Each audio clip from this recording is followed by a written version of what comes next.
पढ़ाई बहुत इंपॉर्टेंट हो जाती है। लेकिन इसी मौसम में आती हैं बहुत सारी प्रॉब्लम्स, जैसे कि पढ़ाई का मन नहीं करता, सुबह उठने का हर रोज सोचते तो हो लेकिन कभी भी सुबह जल्दी उठ नहीं पाते, पूरे दिन भर नींद और आलस में ही आपका दिन निकल जाता है।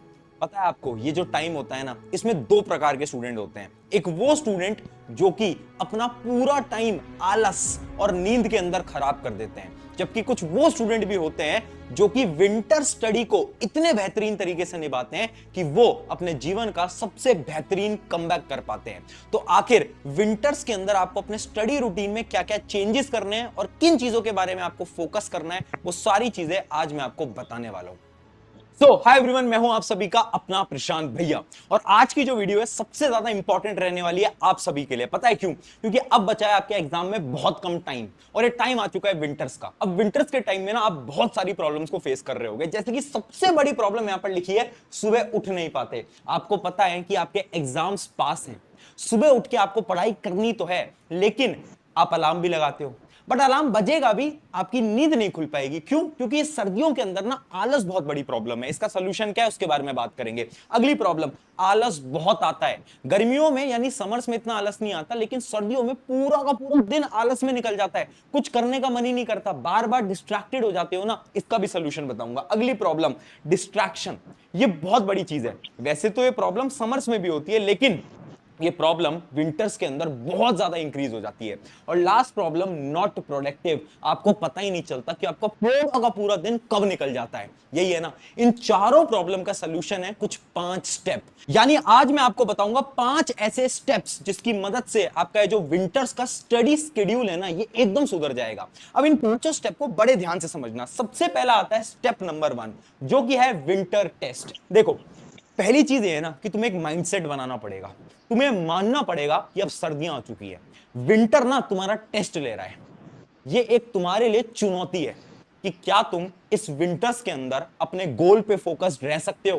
देखो, जब मैं तुम्हारी उम्र का था ना, मैं पता है क्या सोचा करता था, मेरे लिए विंटर्स ना सबसे इंपॉर्टेंट मंथ होते थे। पता है क्यों? क्योंकि इस मंथ में मुझे ये पता है कि मेरा जितना भी कंपटीशन है, वो लोग जो कि मुझसे कॉम्पीट कर रहे हैं, वो सब आलस में होंगे, वो सब सुबह उठ नहीं पाएंगे, वो 12-12 घंटे काम नहीं कर पाएंगे, वो मेहनत नहीं कर पाएंगे।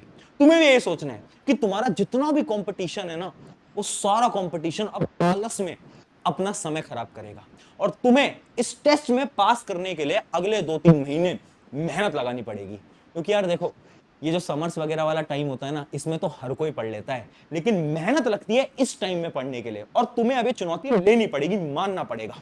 हाँ, एफर्ट्स लगेंगे, मुश्किलें आएंगी, बट तुम्हें मेहनत करनी पड़ेगी। तो पहले स्टेप में तुम्हें क्या करना है ना, तुम्हें अपने माइंडसेट को प्रिपेयर करना है। आपने कभी नोट करा है, आपके जो पेरेंट्स होते हैं, बहुत लोगों के जो पेरेंट्स होते हैं, वो सुबह 4 बजे उठ जाते हैं डेली, उनकी नींद खुल जाती है। क्यों? क्योंकि उन्होंने अपने इस दिमाग को ट्रेन कर रखा है कि उनकी आंख सीधा 4 बजे खुलती है। होता है ना ऐसा? अब तुम्हें भी अपने दिमाग को ट्रेन करना पड़ेगा।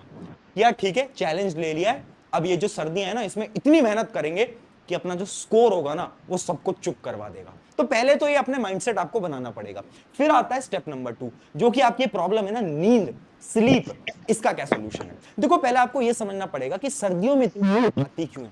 तो सर्दियों में नींद के डिफरेंट डिफरेंट रीजंस होते हैं, बट सबसे बड़ा रीजन ये होता है ना कि इतनी ठंड होती है कि जो ब्लड फ्लो होता है आपकी बॉडी का, वो थोड़ा स्लो हो जाता है, और जब ब्लड आपकी बॉडी में धीरे धीरे पहुंचता है, उसकी वजह से आपको नींद वगैरह ज्यादा आ रही होती है। अब इसका सोल्यूशन क्या है? 2 सोल्यूशन बताऊंगा। सबसे पहला, एक जो प्रॉब्लम है ना आपकी, ये नींद, ये पता है कहां से ओरिजिनेट होती है? ये ओरिजिनेट होती है आपके बेड से।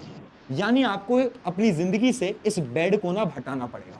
मैं क्या बोल रहा हूँ, बहुत सारे ऐसे बच्चे हैं, क्योंकि ठंड लग रही होती है, तो क्या करते हैं कि अपनी जो टेबल कुर्सी वगैरह होती है, उन पे तो पढ़ते नहीं है, क्या करेंगे, बेड पे कंबल के अंदर लेट के पढ़ाई करते हैं। अब होता क्या है ना, यहाँ पर आपका जो दिमाग है, इसको थोड़ी नींद आने लगती है, जिस वजह से आप स्लीप के अंदर चले जाते हो और आपको पता भी नहीं चलता। सोल्यूशन क्या है? इस बेड को एलिमिनेट करना पड़ेगा। मुझे पता है ठंड है, मुश्किल है बिल्कुल बैठ के पढ़ने में, लेकिन ये चैलेंज लेना पड़ेगा। मैंने शुरू में क्या बोला कि ये चुनौती है तुम्हारे लिए। तो इस बेड को एलिमिनेट करो, टेबल कुर्सी लगाओ, वहां पर डेली बैठ के पढ़ाई करो।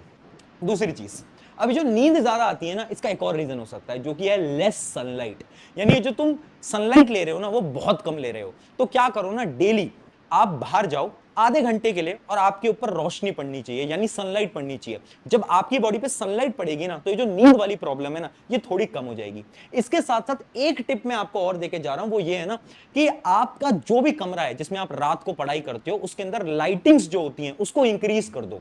जितनी ज्यादा लाइट आएंगी ना आपके रूम के अंदर, उतनी कम नींद आपको आएगी। आपने कभी नोट करा होगा, अगर लाइटिंग लो होती है ना, तो नींद बहुत जल्दी आती है। ऐसे ही आपका दिमाग काम करता है। इसलिए आपको क्या करना है ना, या तो सनलाइट में जाओ, या तो अपने कमरे की जो रोशनी है उसको तेज कर लो। इस टिप को फॉलो करना है। फिर आता है स्टेप नंबर 3। स्टेप नंबर 3 है पढ़ने का मन नहीं करता। कैसे पढ़ने का मन हम लगाएं? देखो, ऑब्वियस सी बात है, बहुत बार होगा लेजीनेस महसूस होती है, ये सबकी प्रॉब्लम है। सोल्यूशन क्या है? यहां पर 3 पॉइंटर्स हैं आपको। सबसे पहला पॉइंटर्स आता है यूज योर सेंसेस।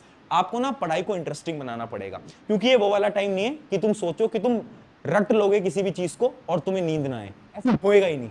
तुम्हें आलस आने लगेगा, तुम्हारा मन ही नहीं करेगा पढ़ने का। होता है ना, किताब सामने रखिए बट मन ही नहीं कर रहा। सोल्यूशन क्या है? सेंसेस का इस्तेमाल करो, इंटरेस्टिंग बनाओ पढ़ाई। जैसे मैं क्या करता था अपने टाइम पे, एक रफ नोटबुक में लेके बैठता था। मैं क्या करता था, जैसे कि मान लो ये रफ नोटबुक है।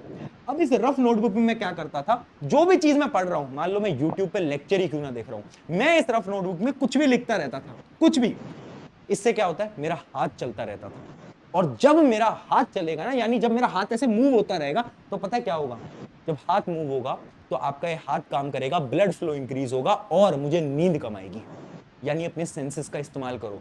जब ज्यादा नींद आ रही है, थकान महसूस हो रही है, लेजीनेस महसूस हो रही है, उठ जाओ, खड़े हो जाओ और चलते चलते पढ़ाई करो। मूव करते करते पढ़ाई करो, वॉक करते करते पढ़ाई करो। बहुत इंपॉर्टेंट है ये। ठीक है, तो सबसे पहले तो आपको अपने सेंसेस का इस्तेमाल करना पड़ेगा, यूज करना पड़ेगा। अगला पॉइंट, 90 मिनट स्टडी। देखो, एक टेक्निक आपको फिक्स करनी पड़ेगी। हर रोज 1.5 घंटे की, यानी 90 मिनट्स की कॉन्टिन्यूस पढ़ाई। 90 मिनट्स लगातार बैठ के पढ़ो। इतनी सिटिंग तो होनी चाहिए कि तुम 1.5 घंटे लगातार पढ़ पाओ। अब चाहे उसमें तुम वन शॉट वीडियोस देख रहे हो, चाहे तुम सैंपल पेपर सॉल्व कर रहे हो, सैंपल पेपर भी आपको ऑलरेडी मैंने दे रखे हैं, डिस्क्रिप्शन में मैं लिंक भी दे दूंगा। अब जो भी कर रहे हो, 1.5 घंटे कॉन्टिन्यूसली। अब वो टाइम नहीं है कि तुम सोचो कि चलो 40 मिनट पढ़ लेते हैं, 30 मिनट पढ़ लेते हैं, 50 मिनट पढ़ लेते हैं। वो टाइम गया, एग्जाम पास आ गया। 1.5 घंटे का कॉन्टिन्यूस सेशन पढ़ाई का तुम्हारा होना चाहिए। ठीक है, क्योंकि हमारा एग्जाम जो होगा वो 2-3 घंटे का होगा, तो उसके लिए हमें प्रिपेयर रहना चाहिए अभी से। तो 1.5 घंटे का कॉन्टिन्यूस पढ़ाई का आपको सेशन आज से ही बनाना चाहिए। और लास्ट चीज, बाइनोरियल बीट। देखो, बहुत बार ऐसा होगा कि तुम्हारा मन ही नहीं कर रहा, फोकस ही नहीं लग रहा, तो उसका क्या सोल्यूशन है? ये पर्सनली मैं भी फॉलो करता हूं। जब मेरा काम पे फोकस नहीं लगता ना, यूट्यूब पे आप जाओगे, बाइनोरियल बीट करके आप सर्च करोगे, तो कुछ म्यूजिक आते हैं। उस म्यूजिक को बस ईयरफोन लगाया और उसको सुन लिया आपने, 10-15 मिनट सुन लिया, 5 मिनट सुन लिया।